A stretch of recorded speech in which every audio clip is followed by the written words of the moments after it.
대통령 탄핵 소추 이후에 박근혜 시대를 청산하고 이제는 국가 개조에 나서야 한다는 그런 사회적 요구가 커지고 있습니다. 지금 대선 주자들을 중심으로 해서 여러 가지 개혁 과제들이 제안되고 있습니다.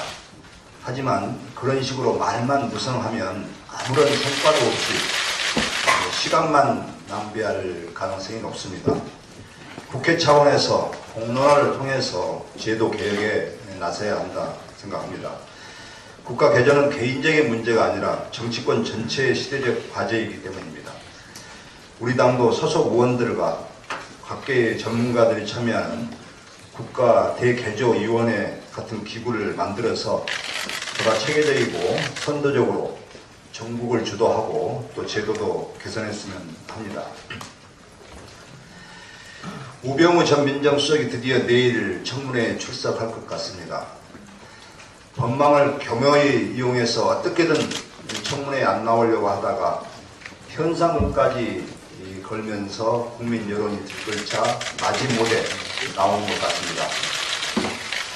우병우의 철벽 방어가 뚫리고 있습니다. 우병우는 민정비서관 시절 강주지검 세월호 수사팀들에게 해경 상황실 압수수색을 하지 마라 라고 압력을 가한 사실이 드러났습니다.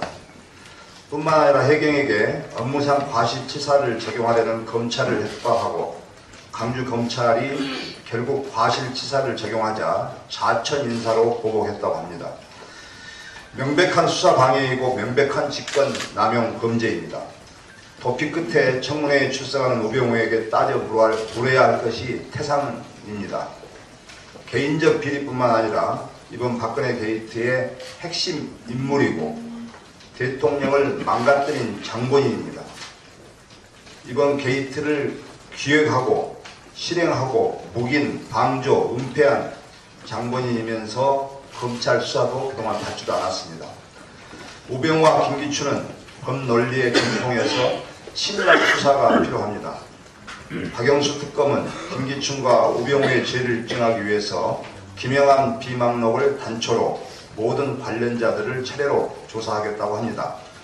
모든 관련자들을 역추적하다 보면 시간은 걸리겠지만 정확한 증거를 찾는 데는 이만한 방법은 없을 것입니다.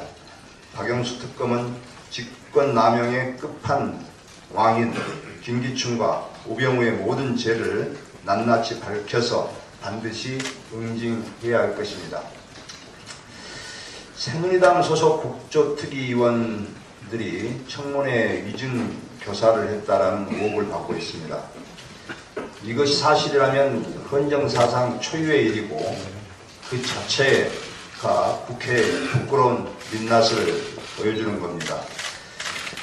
우리 당은 일단 청문회의 본질을 흐리지 않기 위해서 쟁점화하지는 않기로 했습니다만은 이를 방치해서는 안 된다고 생각합니다. 새누리당 의원들이 질문한 내용에 대해서 증인은 마치 준비했다는 듯이 세세하게 답변을 했습니다. 고영태가 용한 점쟁이도 아니고 어떻게 질문을 미리 예언할 수가 있겠습니까?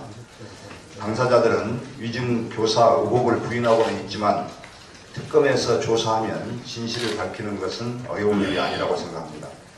위증교사에 대한 의혹을 명명백백하게 밝혀서 위증교사가 사실이라면 엄벌에 처해야 할 것입니다. 이상입니다. 예,